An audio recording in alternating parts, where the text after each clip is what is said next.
فرزند زہرا یہ حالات برے ہیں۔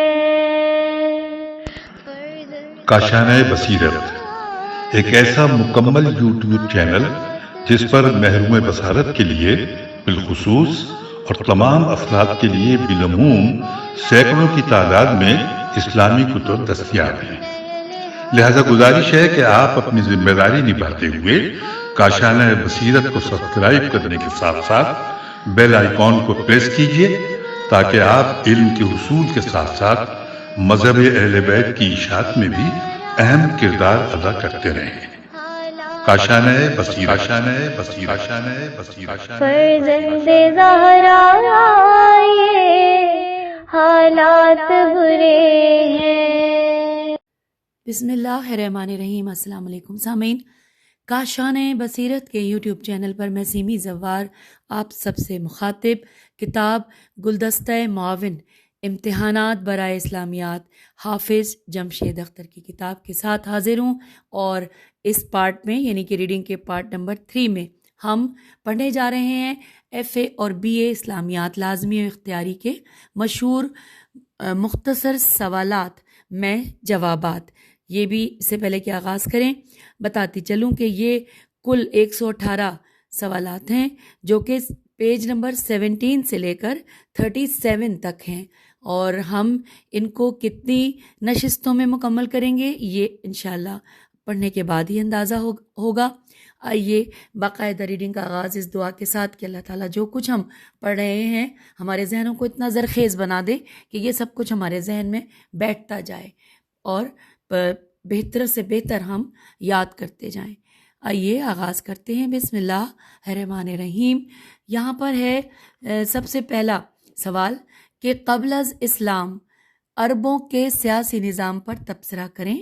جواب ہے عرب میں کوئی باقاعدہ حکومت نہ تھی، پورا عرب قبیلوں میں بٹا ہوا تھا، ہر قبیلے کا ایک سردار ہوتا تھا، پورا قبیلہ اپنے سردار کی اطاعت کا پابند تھا، آپس کی لڑائی جھگڑوں کا فیصلہ سردار کرتا تھا، ہر شخص اپنے قبیلے کا وفادار ہوتا تھا اور اپنے قبیلے کی عزت و آبرو کے لیے کٹ مرنے پر تیار رہتا تھا، ہر قبیلہ اپنے رسم و رواج اور قوانین کے مطابق زندگی گزارتا تھا۔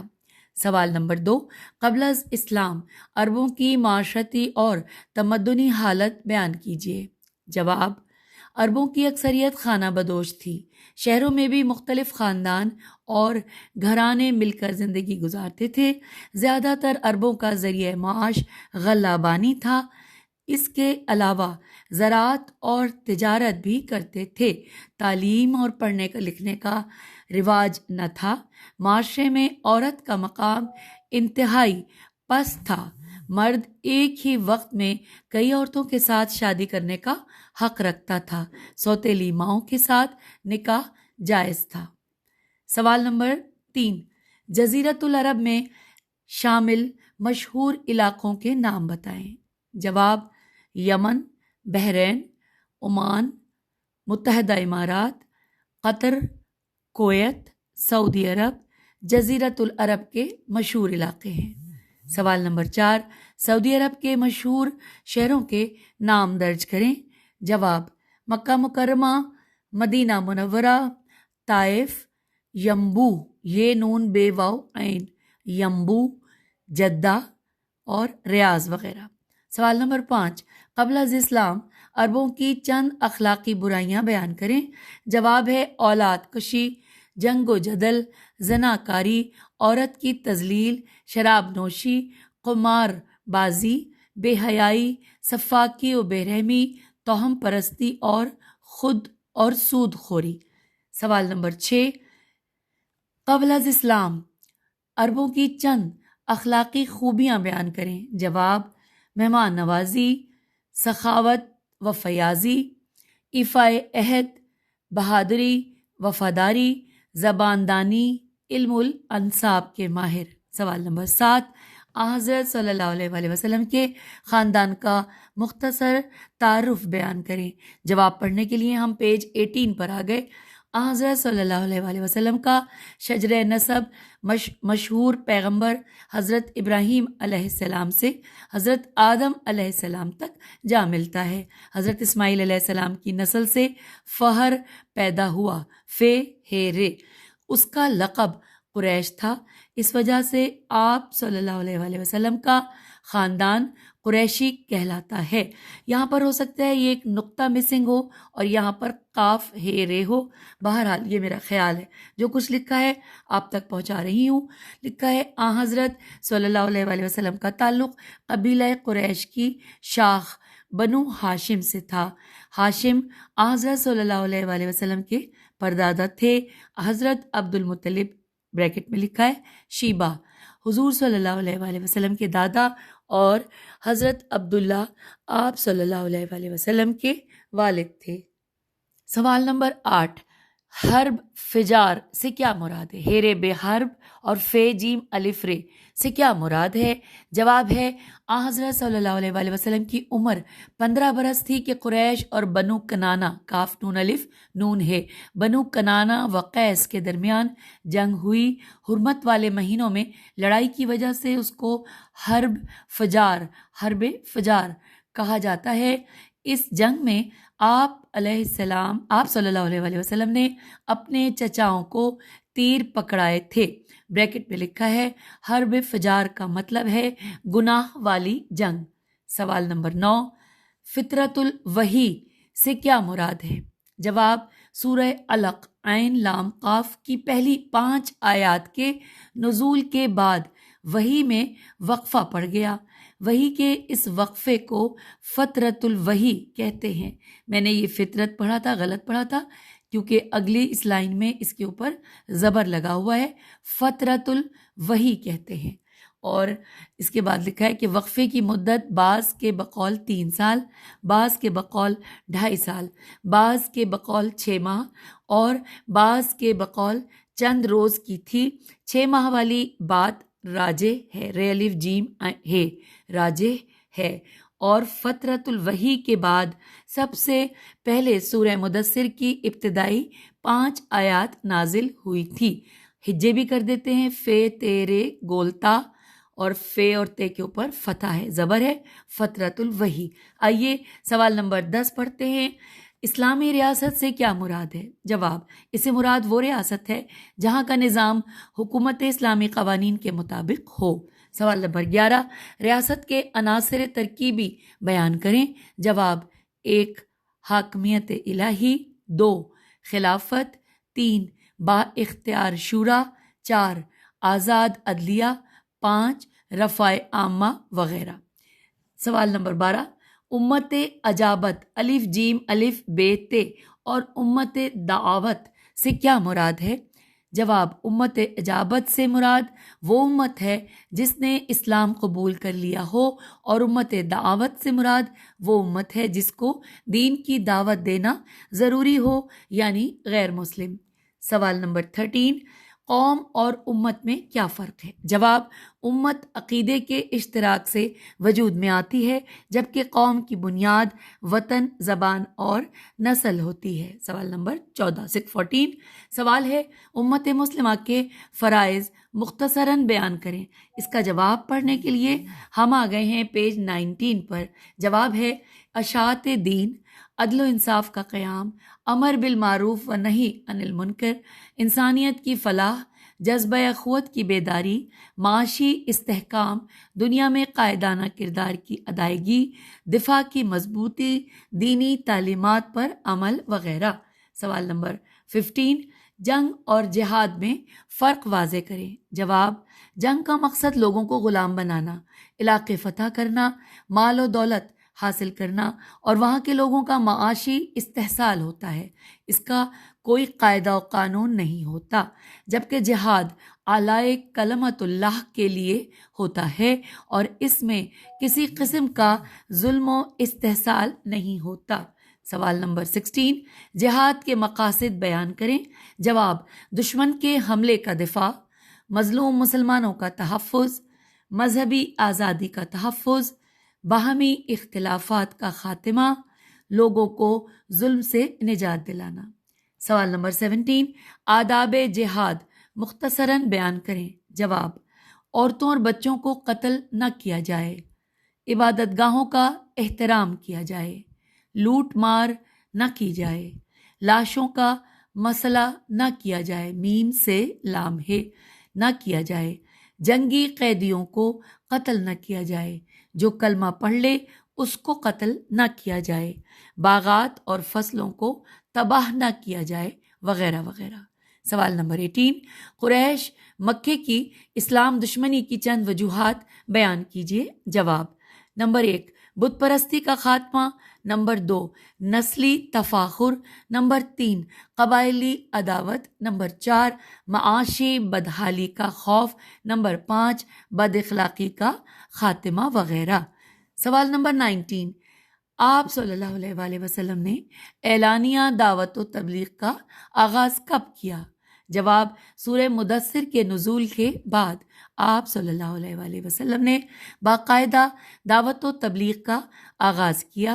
بریکٹ پہ لکھا ہے 4 نبوت کو اعلانیہ دعوت کا آغاز کیا، 4 نبوت کو اعلانیہ دعوت کا آغاز کیا۔ اب پڑھتے ہیں سوال نمبر 20، قریش نے حضرت صلی اللہ علیہ وآلہ وسلم کے خاندان سے معاشرتی مقاطعہ، میم قاف الف توئے عین ہے، مقاطعہ کر لیا تھا، مختصراً بیان کیجیے۔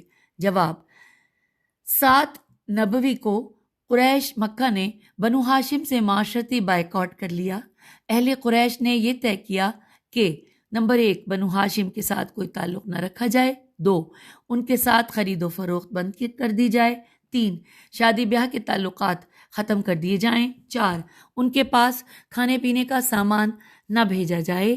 3 سال تک یہ معاہدہ جاری رہا۔ اس کے بعد اس معاہدے کو ختم کر کے بنو ہاشم سے تعلقات بحال کر لیے گئے تھے۔ ہم آ گئے ہیں پیج 20 پر۔ کوشچن سوال نمبر 21 پڑھتے ہیں۔ نجاشی کے دربار میں حضرت جعفر طیار رضی اللہ کی گفتگو کا خلاصہ بیان کریں۔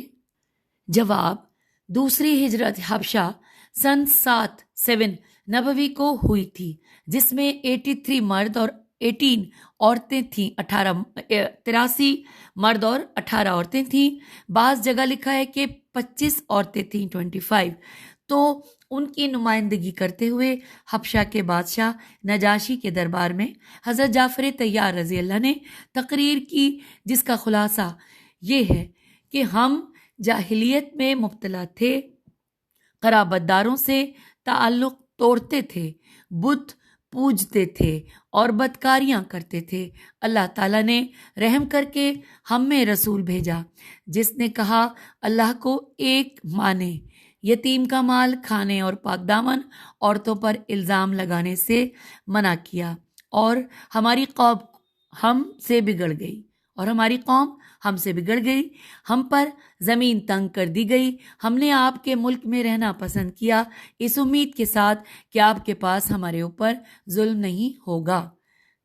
سوال نمبر 22، بیعت عقبہ اولیٰ میں حضرت صلی اللہ علیہ وآلہ وسلم نے اہل مدینہ سے کیا بیعت لی تھی؟ جواب، بیعت عقبہ اولیٰ میں حضرت صلی اللہ علیہ وآلہ وسلم نے یہ بیعت لی، نمبر 1، اللہ کے ساتھ کسی کو شریک نہ کریں گے، 2، چوری اور زنا سے بچیں گے، 3، اپنی اولاد قتل نہ کریں گے، 4، کسی پر جھوٹا الزام نہ لگائیں گے، 5، حضرت صلی اللہ علیہ وآلہ وسلم کی خلاف ورزی نہ کریں گے۔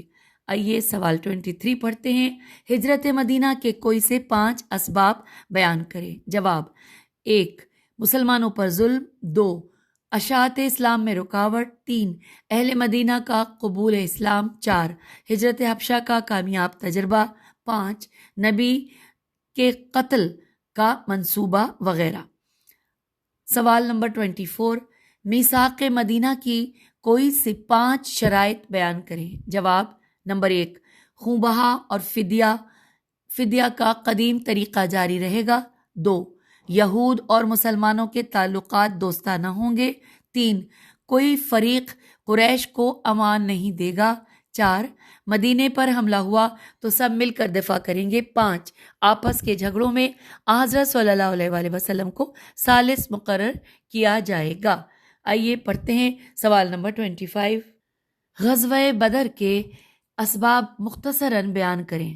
جواب: قریش کا اسلام دشمن رویہ، اقتصادی ناکہ بندی کا خطرہ، عمرو بن حضرمی کا قتل، مدینے کی چراگاہ پر حملہ، ابو سفیان کے تجارتی قافلے پر حملے کا خطرہ وغیرہ غزوہ بدر کے اہم اسباب میں سے ہے۔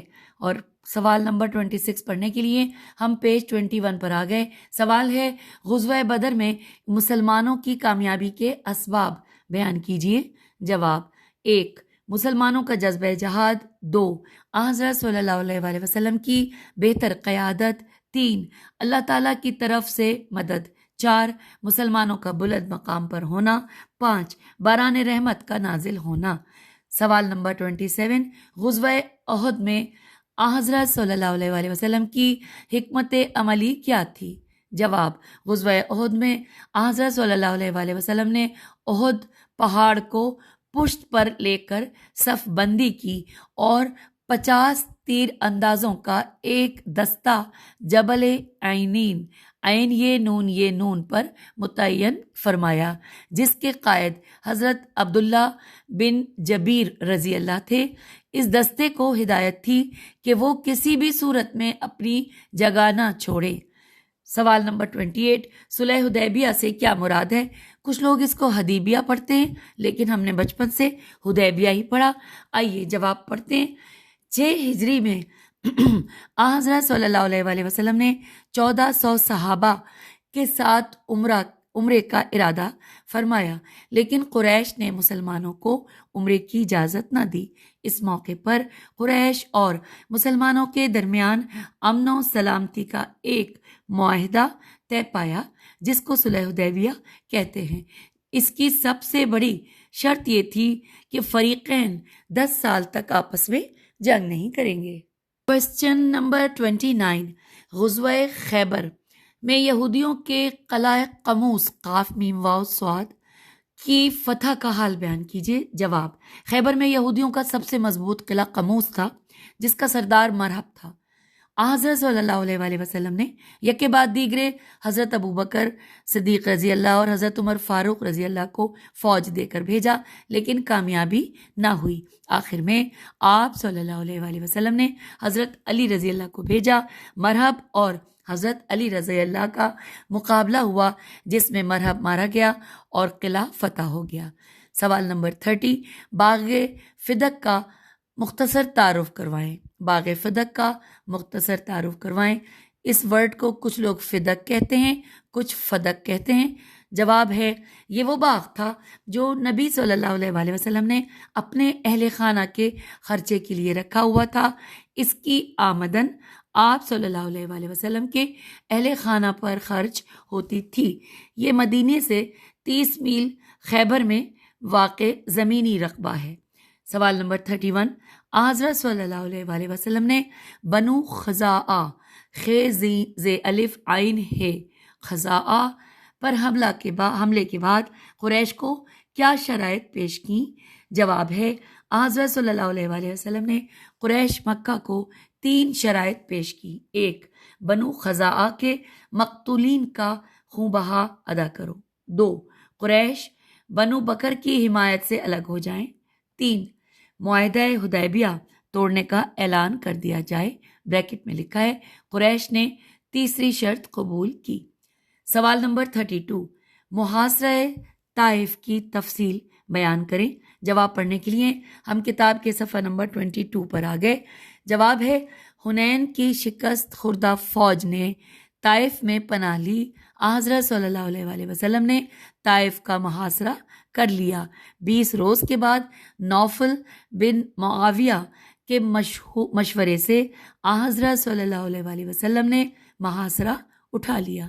سوال نمبر 33، سریہ موتا کا سبب اور مختصر تعارف درج کریں۔ جواب، حضرت صلی اللہ علیہ وآلہ وسلم نے حاکم بصری شرجیل، اب یہاں پہ شرجیل بھی ہو سکتا ہے اور شرحبیل، میرے خیال ہے شرحبیل ہے کیونکہ ہے کے بعد نقطہ ہے، تو دوبارہ پڑھتے ہیں کہ حاکم بصری شرحبیل ہیب یلام بن عمرو کے پاس حضرت حارث بن عمر رضی اللہ کو دعوتی خط دے کر بھیجا۔ شرحبیل نے انتہائی بے دردی سے ان کو قتل کروا دیا۔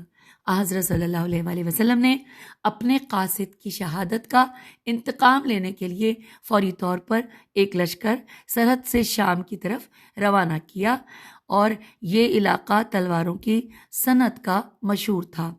یہ لشکر اسلام 3000 افراد پر مشتمل تھا، جنہوں نے 1,00,000 کے قریب عیسائیوں کا مقابلہ کیا۔ اس اسلامی لشکر میں پہلے لیڈر حضرت زین بن حارث رضی اللہ، پھر حضرت جعفر طیار رضی اللہ، پھر حضرت عبداللہ بن رواحہ رضی اللہ، اور ان کے بعد حضرت خالد بن ولید مقرر ہوئے تھے۔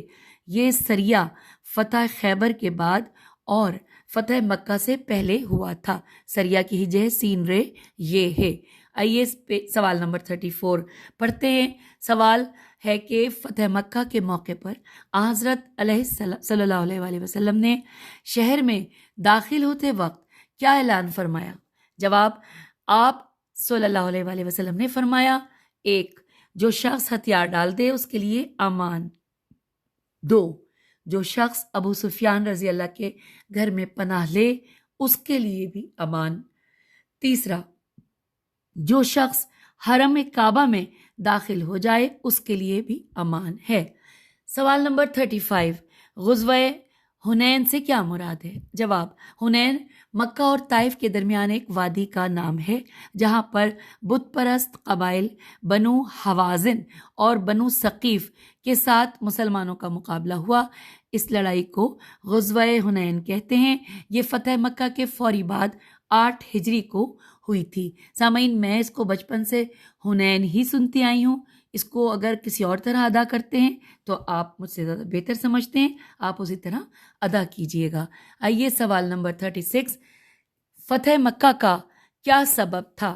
جواب، صلح حدیبیہ کے بعد قبیلہ بنو خزاعہ خیز الف عین ہے نے مسلمانوں سے دوستی کر لی، جبکہ قبیلہ بنو بکر قریش کا حلیف بن گیا۔ بنو بکر نے بنو خزاعہ پر شب خون مارا اور ان کے بہت سے افراد کو قتل کر دیا۔ قریش نے بھی بنو بکر کا ساتھ دیا۔ اس پر بنو خزاعہ نے حضور صلی اللہ علیہ وآلہ وسلم سے مدد طلب کی، جس کے نتیجے میں فتح مکہ کا واقعہ پیش آیا۔ بریکٹ میں لکھا ہے، حضرت بلال رضی اللہ نے فتح مکہ کے موقع پر بیت اللہ کی چھت پر چڑھ کر اذان دی تھی۔ Bracket close. آئیے سوال نمبر 37، غزوہ تبوک کا مارکہ کیوں پیش آیا؟ جواب پڑھنے کے لیے پیج 23 پر آ گئے۔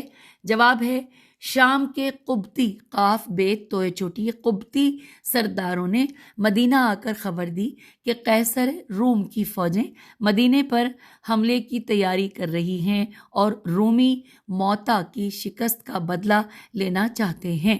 یہ خبر سنتے ہی حضرت صلی اللہ علیہ وآلہ وسلم نے مسلمانوں کو تیار ہونے کا حکم دیا اور تبوک پہنچ گئے۔ بریکٹ میں لکھا ہے، غزوہ تبوک 9 ہجری کو ہوا۔ تبوک مدینہ اور دمشق کے درمیان واقع ہے اور اسی غزوے کو نبی صلی اللہ علیہ وآلہ وسلم کا آخری غزوہ کہا جاتا ہے۔ Bracket close. سوال نمبر 38، غزوہ تبوک کو جیش العسرت بریکٹ میں لکھا ہے تنگی والا لشکر کیوں کہا جاتا ہے؟ آئیے جیش العسرت کی بھی ہجے کرتے ہیں، جیم یہ شین الف لام عین سین رے تے، تنگی والا لشکر۔ جواب، غزوہ تبوک میں سامان رسد کی بہت زیادہ کمی تھی۔ اکثر صحابہ رضی اللہ کے پاس سواری کے جانور بھی نہ تھے۔ اوسطاً 18 آدمیوں کے لیے ایک سواری تھی۔ کئی مقامات پر درختوں کے پتے کھا کر گزارا کرنا پڑا۔ اس وجہ سے غزوہ تبوک کو جیش العسرت کہا جاتا ہے۔ سوال نمبر 39، آپ صلی اللہ علیہ وآلہ وسلم کی علالت کا آغاز کب ہوا؟ جواب، آپ صلی اللہ علیہ وآلہ وسلم کی علالت کا آغاز حج سے واپسی پر سفر کے مہینے میں ہوا۔ نبی صلی اللہ علیہ وآلہ وسلم کی بیماری کے ایام میں حضرت ابوبکر صدیق رضی اللہ نے 17 نمازیں پڑھائیں۔ سوال نمبر 40، دور خلافت میں حضرت ابو بکر صدیق رضی اللہ کی مشکلات بیان کیجیے۔ جواب: 1. مدینہ اندرونی طور پر انتشار کا شکار تھا۔ 2. منکرین زکوٰۃ کا ایک گروہ پیدا ہو گیا۔ 3. پورے عرب میں ارتداد کی لہر دوڑ گئی، الف ر ت دال الف دال کی لہر دوڑ گئی۔ 4. بہت سے لوگوں نے نبوت کا دعویٰ کیا۔ 5. شامی سرحدوں کی طرف سے عیسائیوں کے حملے کا خطرہ تھا۔ سوال نمبر 41، حضرت ابو بکر صدیق رضی اللہ کے دور میں جھوٹے مدعیان نبوت کے نام تحریر کیجیے۔ میم دال عین یہ الف نون۔ اور جواب ہے حضرت ابو بکر صدیق رضی اللہ نے اپنے دور حکومت میں جن مدعیان نبوت کے خلاف جہاد کیا ان کے نام یہ ہیں۔ نمبر 1 طلحہ بن خویلد، 2 مسلمہ کذاب یا مسلمہ کذاب، میم سین لام یہ میم ہے یا میم سین یہ لام ہے، کذاب۔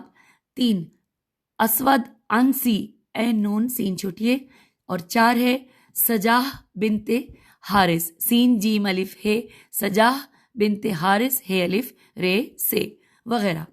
سوال نمبر 42، حضرت ابو بکر صدیق رضی اللہ کے دور خلافت کے اہم کارنامے بیان کیجیے۔ جواب ہے نمبر 1 حضرت ابو بکر صدیق رضی اللہ کے دور خلافت میں قرآن مجید کو کتابی شکل میں یکجا کیا گیا۔ 2 جھوٹے مدعیان نبوت کے ساتھ جنگ لڑی اور اس کا خاتمہ کیا۔ 3 مانعین زکوٰۃ کے خلاف جہاد کر کے دین اسلام کے اہم رکن کو منہدم ہونے سے بچانا۔ مانعین کی ہجے کرتے میم الف نون عین یہ نون۔ اور اس کے بعد چوتھا یہاں پوائنٹ ہے کہ مرتدین کے خلاف جنگیں لڑیں اور ان کو دوبارہ اسلام کی طرف مائل کیا۔ سوال نمبر 43 پڑھتے ہیں۔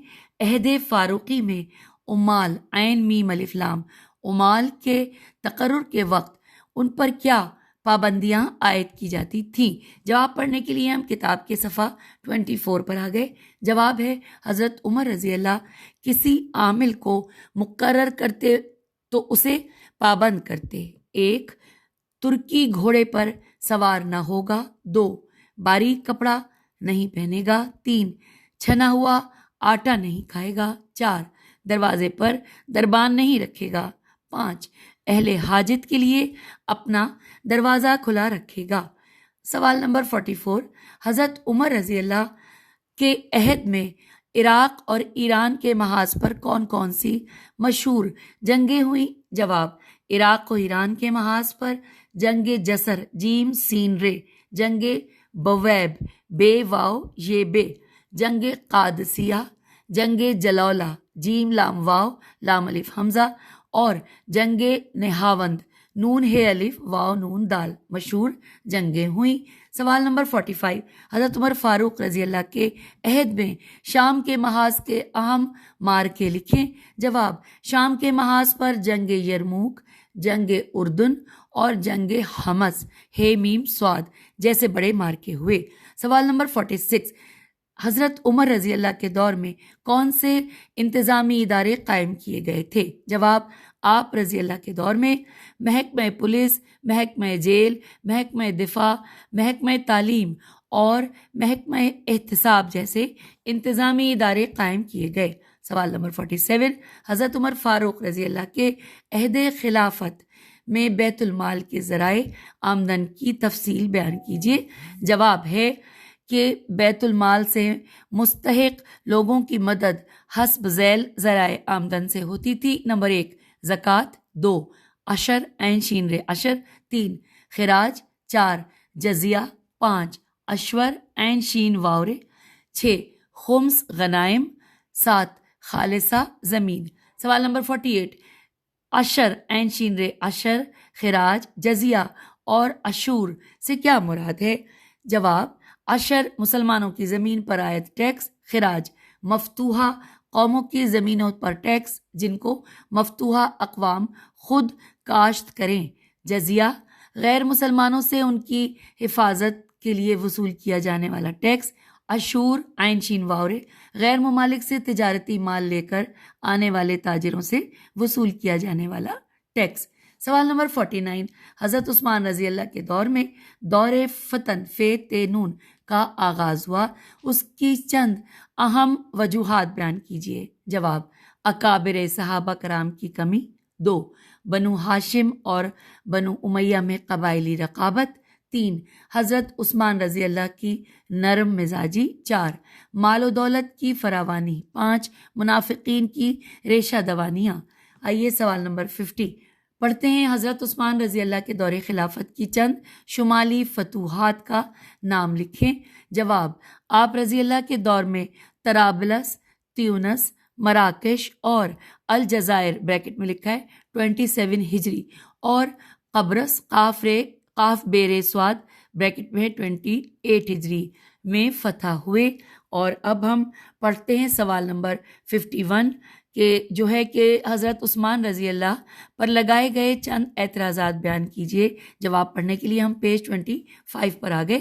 جواب، 1، کبار صحابہ کی معزولی اور ان کی جگہ اموی خاندان کے نااہل افراد کا تقرر، 2، بقی کی چراگاہ کو اپنے لیے مخصوص کرنا، بے قاف یہ عین، 3، قرآن مجید کے نسخوں کو جلانا، 4، بیت المال کا غلط استعمال، 5، حدود کے نفاذ میں تساہل برتنا، 6، بدعتوں کو رواج دینا، 7، اپنے عزیز و اقارب کو نوازنا۔ سوال نمبر 52، خلافت کے وقت حضرت علی رضی اللہ کی مشکلات بیان کیجیے۔ جواب، داخلی انتشار، یہ نمبر 1 ہے داخلی انتشار، 2، قصاص عثمان کا مسئلہ، 3، غلط فہمیوں کا موجود ہونا، 4، امیر معاویہ کی بغاوت اور جنگ صفین، 5، خارجیوں کا ظہور اور جنگ نہروان۔ سوال نمبر 53، خوارج سے کیا مراد ہے؟ جواب، جنگ صفین میں حضرت علی رضی اللہ اور حضرت امیر معاویہ کے درمیان فیصلہ کروانے کے لیے ثالثوں کا تقرر کیا گیا۔ حضرت علی رضی اللہ کے حامیوں میں سے ایک جماعت اس کے خلاف ہو گئی۔ ان کا اعتراض تھا کہ فیصلے کا حق صرف اللہ تعالیٰ کو ہے، آدمیوں کا ثالث مقرر کرنا کفر ہے۔ اس گروہ کو خوارج کہا جاتا ہے۔ بریکٹ میں لکھا ہے جنگ نہروان حضرت علی رضی اللہ اور خوارجیوں کے درمیان ہوئی تھی، بریکٹ کلوز۔ سوال نمبر 54، خوارج کے عقائد بیان کیجیے۔ جواب، دینی معاملات میں کسی انسان کو ثالث نہیں بنایا جا سکتا۔ 2، حضرت علی رضی اللہ خلیفہ برحق تھے، ان کی بیعت نہ کرنے والے واجب القتل تھے۔ 3، حضرت علی رضی اللہ اور امیر معاویہ نے حکم مقرر کر کے کفر کیا، حکم نہیں حکم پڑھیں گے شاید اس کو، مقرر کر کے کفر کیا، اس لیے واجب القتل ہیں۔ 4، ثالث اور ان کا فیصلہ ماننے والے سب کافر ہیں۔ 5، ان عقائد کو نہ ماننے والے بھی کافر ہیں اور واجب القتل ہیں۔